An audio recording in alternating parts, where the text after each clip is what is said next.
Good morning, and thank you for attending the session today. This morning's session is called Identifying and Mitigating Common Supply Chain Issues. My name is Mike Long, and I'm the purchasing manager for Anvil Corporation.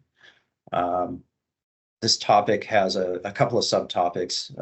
First part of the presentation will be identifying common supply chain issues with a little bit of detail on their causes and their current status in the market. And then the bulk of the presentation will be on mitigation strategies. I'll start with a little bit of information about Anvil procurement. I'm responsible for procurement and document control, which includes a staff of 17, a mix of buyers, expediters, and document technicians.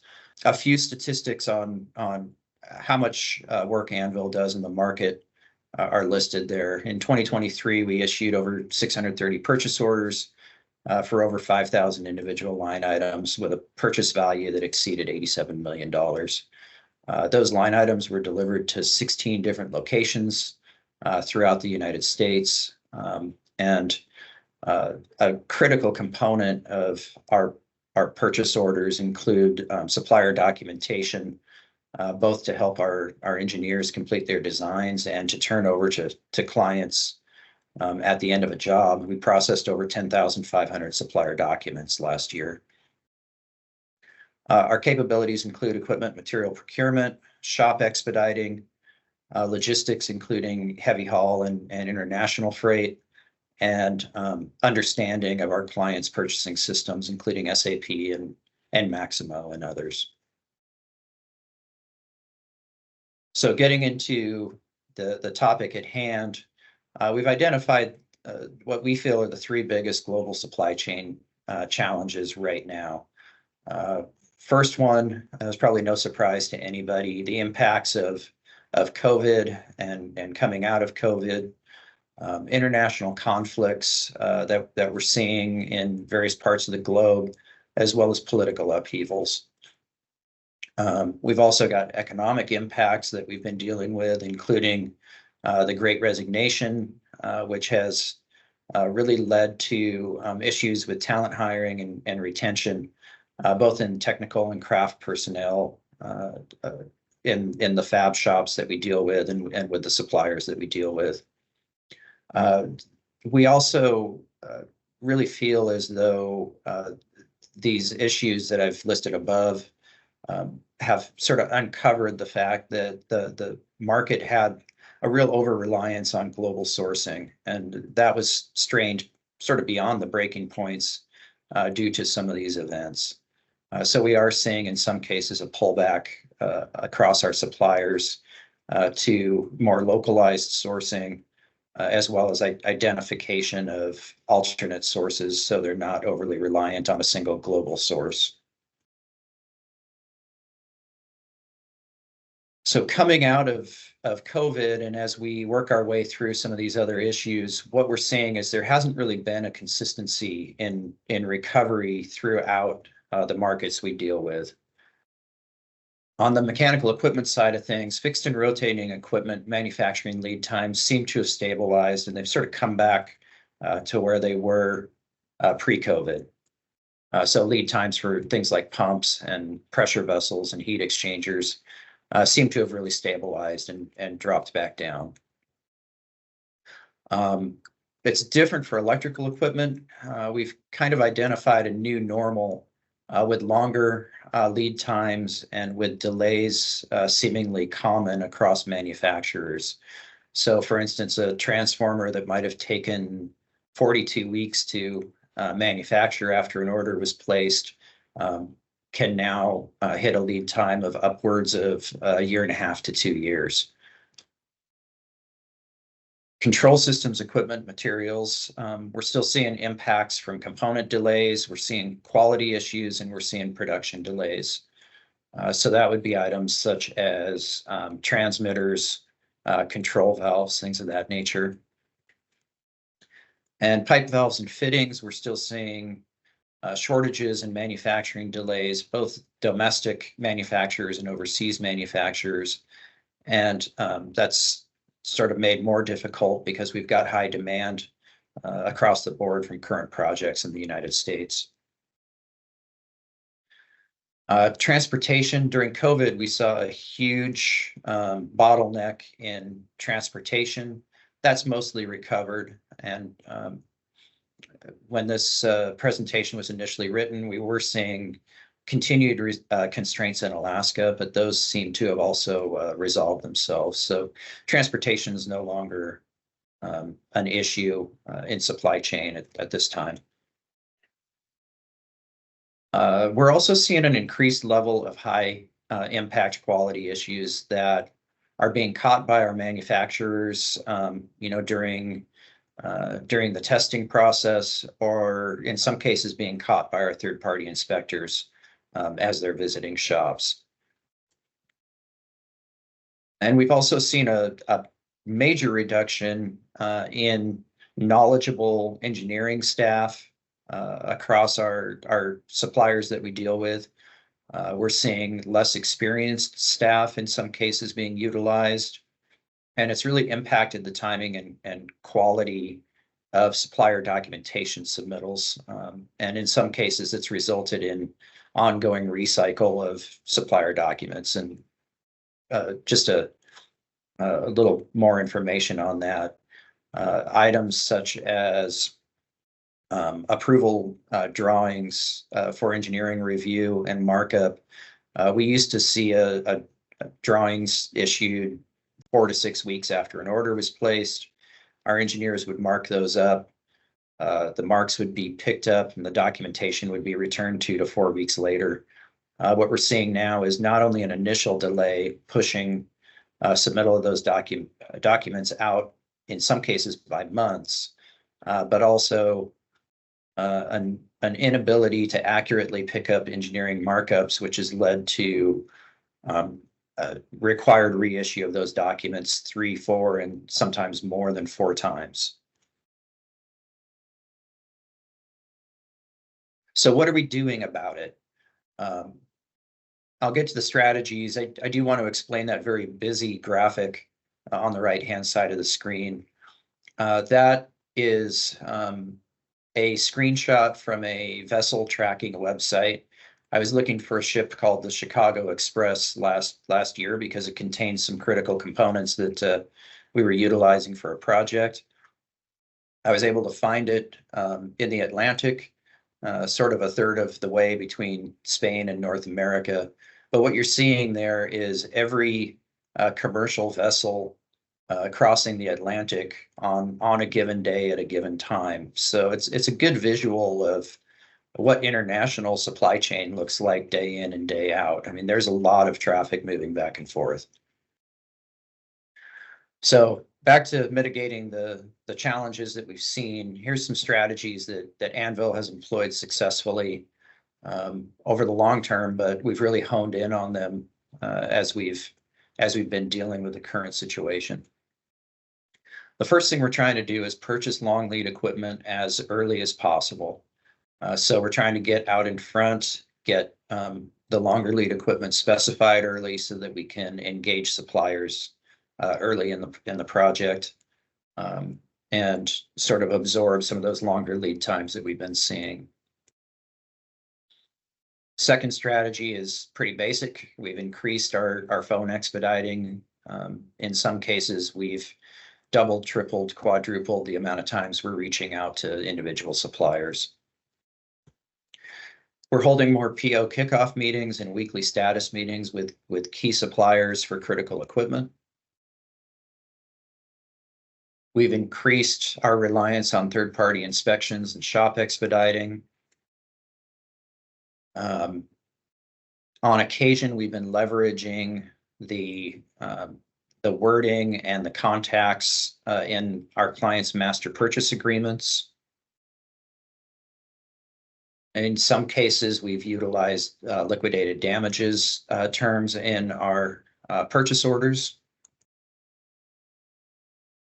And finally, you can do everything in the world to ensure that something gets finished on time, but you're not going to get it delivered on time unless you're proactively planning the logistics and transport. So I do go into detail on each of these strategies. So this is the next several slides are going to provide details on the points on this slide. So what does it mean to purchase long lead equipment as early as possible? It sounds really easy. All you have to do is buy earlier. But in order to do that, we need to engage the whole team, including engineering, the clients, and our suppliers to make sure we're doing this intelligently and efficiently. So the first thing you have to do is understand what the lead times are for this critical equipment. And the lead time isn't just you get a purchase order on day 1 and you deliver on day 200. There are a lot of milestones that go into that. So being able to understand how long it takes to get approval documentation, how long it takes to review and return the documentation, account for the potential recycle of supplier documents, knowing that in some cases we're dealing with less experienced supplier engineering staff, and then add up the equipment lead time after drawing approval, build in some contingency for delays, and then you understand how early you need to buy equipment to get it to the job site in time. Some of the ways to deal with this include performing interactive schedule reviews and equipment criticality reviews for major projects. So those would include engineering staff, project management, scheduling, and obviously client staff for their input to ensure that you've got a good understanding of schedule. And then making sure that the client is willing and able to provide funding for long lead purchases prior to detailed design or execution phases. So are there any questions on how that gets done on an individual project?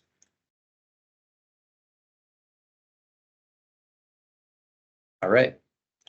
Moving to the next strategy, increased phone expediting. I will say that most of the slides I've got are for work that's being performed by Anvil. This is not an Anvil employee in the photo, but it is sometimes how Anvil employees feel when they're talking to suppliers on the phone.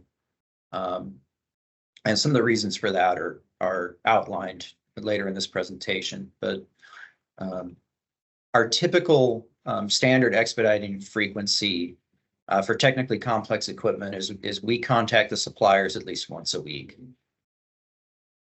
For equipment with standard complexity, a little less complex, and some schedule float, and a supplier history of actually meeting the quality and delivery requirements on previous orders, we can relax that to once every 1 to 2 weeks. And for simple, what engineers typically call off-the-shelf equipment with minimal documentation and no potential to impact the project schedule, we relax those contacts further to once every 2 to 3 weeks. What we've discovered over the last several years is that multiple calls and emails per week are pretty much becoming normal on critical equipment purchase orders.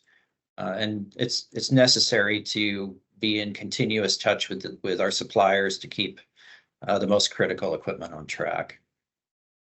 We're also escalating issues to manufacturing leadership as they arise, where before we would typically work with a supplier's project manager to resolve issues. What we have been doing based on the responsiveness we've been seeing is we've been quickly escalating above the project manager level to either the project manager's boss or others within the supplier's organization in order to resolve problems. The other thing Anvil does is within our expediting system, we ensure that every supplier contact is documented. That allows us to spot trends, identify when to escalate, and also hold suppliers to account by being able to point out specific days in which they agreed to meet specific milestones. Next strategy is the use of PO kickoff and weekly update meetings. So for complex engineered equipment, where a significant amount of coordination is necessary, we pull key stakeholders together and typically hold meetings over Teams to include Anvil engineering and procurement staff, Anvil project management, client project management, and in some cases technical staff, and then supplier engineering and manufacturing representatives.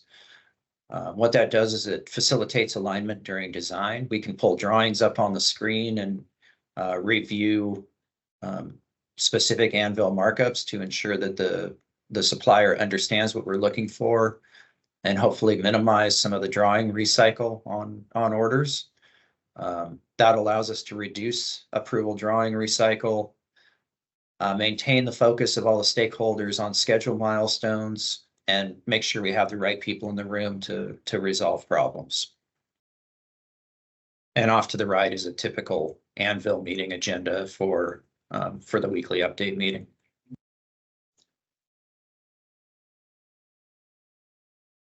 We've also successfully utilized third-party inspection and shop expediting. And I will point out that those are two completely different things. And in some cases, a third-party inspector can also perform shop expediting. But what we've discovered when you really need to tackle issues in the shop are that a person who's in there specifically to perform expediting functions allows for quicker resolution and helps get the supplier back on track. So there is a split here between the scope of a typical third-party inspector and the scope of a shop expediter. Inspectors are there to confirm fabrication status, to witness testing and hold points, to perform quality checks, and then to perform a final check and give a shipping release on the equipment. Shop expediters get more into the schedule details. So a shop expediter will go in to check the detailed status of milestones and activities. They'll typically walk through the shop with the fabrication schedule, interact with the fabrication team, and make sure that the schedule matches the activities in the shop.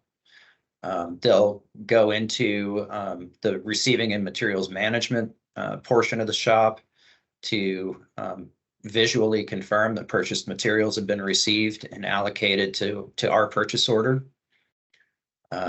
As part of that process, they're working to identify and mitigate production bottlenecks, escalate as needed to project management, production management, or senior management in the supplier's organization, and then report status back to the project stakeholders. So shop expediting has historically been underutilized in our industry. It can have some very beneficial impacts if used correctly.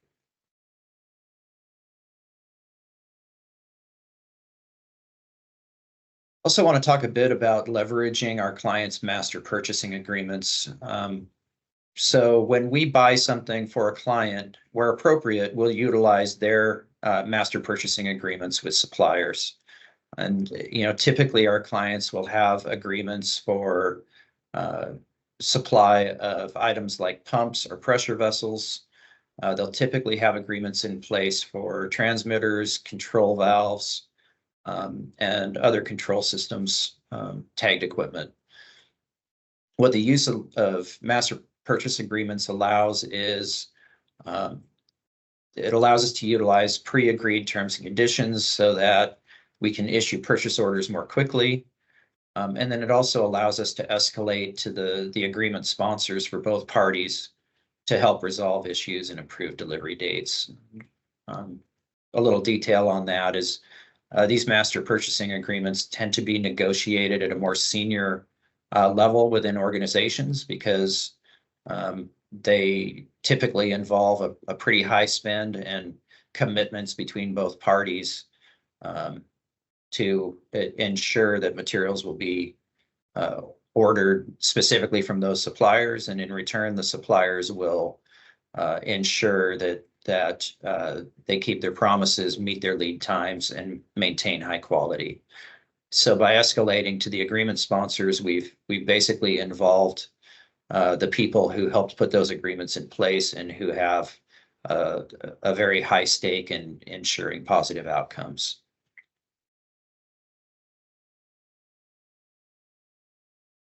Liquidated damages are a rare but sometimes useful component of critical purchase orders. So a little bit about liquidated damages. What they do is they identify dates by which specific milestones will be met. And if those milestones aren't met, then the supplier will give back some of the money allocated to that purchase order. So they do provide some leverage to minimize schedule risk.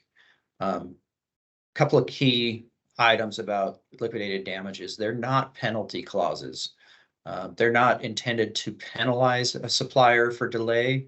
What they're trying to do is quantify the impact of delays on a project and assign a monetary value to that delay. So for instance, if you don't deliver this equipment in time, it causes a delay in construction, which has direct financial results to the client.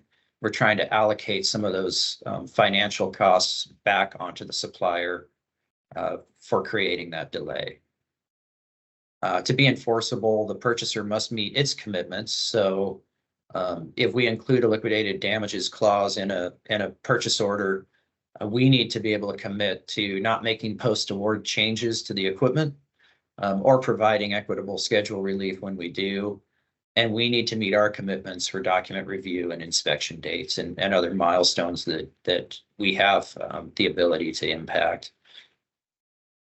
Typical liquidated damages will include a trigger date, which is the date by which the liquidated damages start to accrue. There's also typically a period where there's no cost to the supplier other than that they need to take all steps necessary to ship as soon as possible. So the trigger date will typically trigger such things as required shop overtime to get back on track, or materials expediting, or air freight of components or finished equipment. And then subsequent dates will trigger monetary damages. And usually there's 2 or 3 dates that trigger escalating amounts that will be returned back to the purchaser. And then typical liquidated damages also include a provision to address change orders. So if we make a major change to a piece of equipment, then we have that equitable adjustment of the schedule.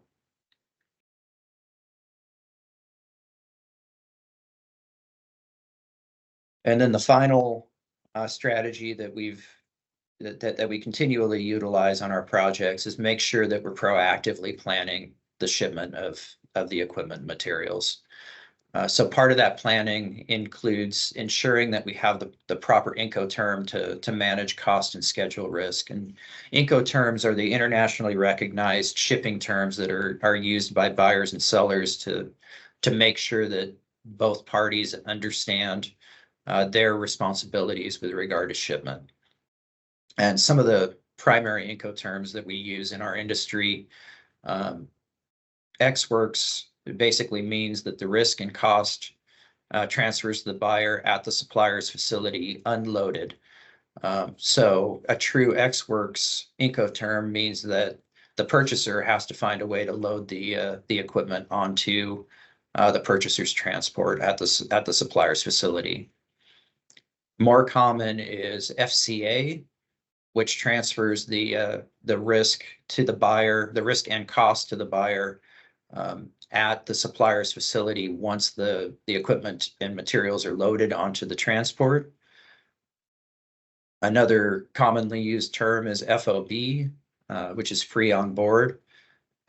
This is used for marine freight, where the risk and cost transfers to the buyer at the named port once the equipment materials are loaded onto a vessel. Moving deeper into these, delivered at place adds more cost and risk onto the supplier. It makes the supplier responsible to deliver to the named place, which is usually our client's receiving facility.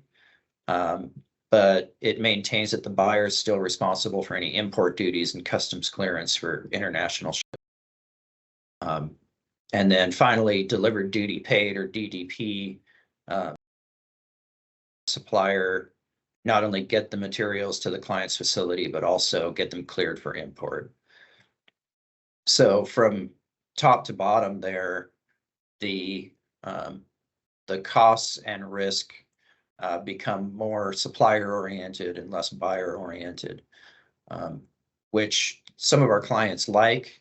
But what that also does is the more responsibility the supplier has, in a lot of cases, the less ability the buyer has to influence how quickly something ships.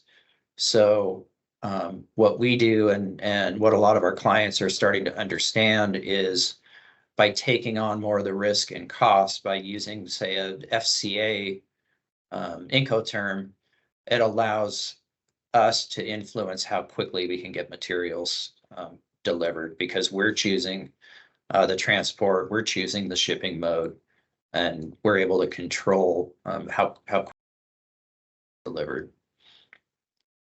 As part of logistics planning, it's also beneficial to, before something's ready to ship, we already know the preferred carriers and the shipping mode that will get it there on time. We understand the weights and dimensions so that we can convey those to the carriers in advance and minimize any issues with loading or transport equipment, making sure the transport equipment matches up with the requirements of the load. And then understanding the difference between standard loads, permit loads, and heavy hauls. As things get bigger and heavier, they get tougher to ship, and it adds duration to the transport time. And then typically we like to have a backup plan to mitigate shipping delays. So if we have a carrier chosen and on the day of pickup, they're unable to arrive on time, we've got a backup plan to ensure that the equipment starts moving as quickly as possible.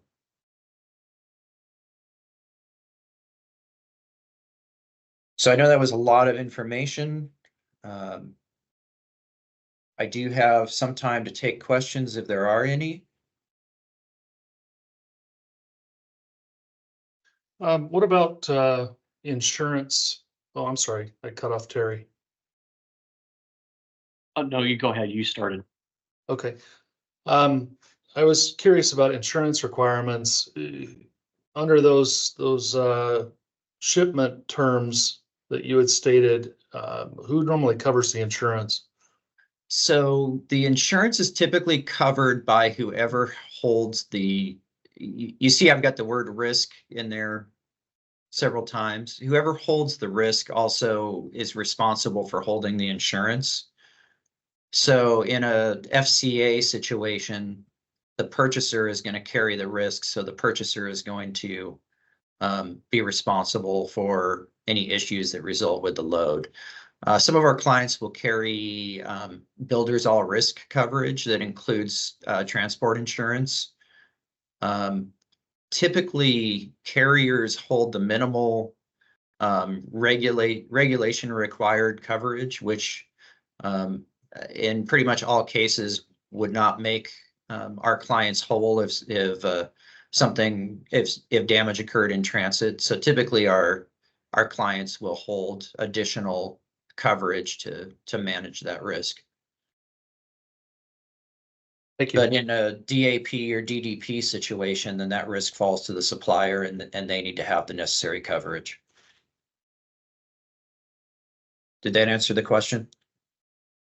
Yeah, perfect. Thank you. You bet. Terry, did you have one? I do. So thank you for going through the strategies. And I'm just curious, with the new strategies employed due to the conditions, and you mentioned that conditions are improving slightly, how much longer would you recommend to our teams or our clients to continue with these strategies as presented? I would say we're into this for the long haul. Now Anvil is constantly assessing not just the market in general, but the performance of our individual suppliers on our individual projects, and we flex these strategies as necessary to make sure that that materials arrive on time and that we minimize risk to the projects. But I think for our purposes, utilization of these strategies has become the new normal. And then we back down if we're seeing individual supplier performance either meeting or exceeding our expectations. So a follow-up question, if it's okay. Sure. Are there any areas where you think there's additional focus in terms of one strategy over another? Yes, I think what we're seeing is the more complex the equipment, the more I'm going to advocate for things like shop expediting and weekly Teams meetings to identify issues early and minimize risk. So multi-discipline equipment materials, which would include, say, power distribution centers or RIE buildings, heaters, even rotating equipment like pumps that have both a mechanical and electrical component. I think the added complexity there requires additional care and feeding on our side. Thank you. Certainly.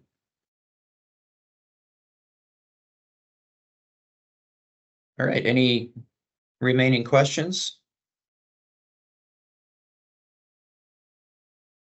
Okay, so I'll leave you with one last thought, which is our job here at Anvil is to not just manage these as we go through the process, but to keep an eye on every single detail and make sure nothing's slipping through the cracks. And this closing slide is one of the ways I present how details can potentially surprise you. We had this heavy haul passing through California a while back, and I was very curious about what that sticker was on the front of that rig. So I was able to blow that photo up, and I discovered that, which is either the scariest thing I've ever seen or one of the funniest jokes I've seen from a heavy hauler. But it definitely pays to pay close attention. That's great. All right. Thanks everybody for your time.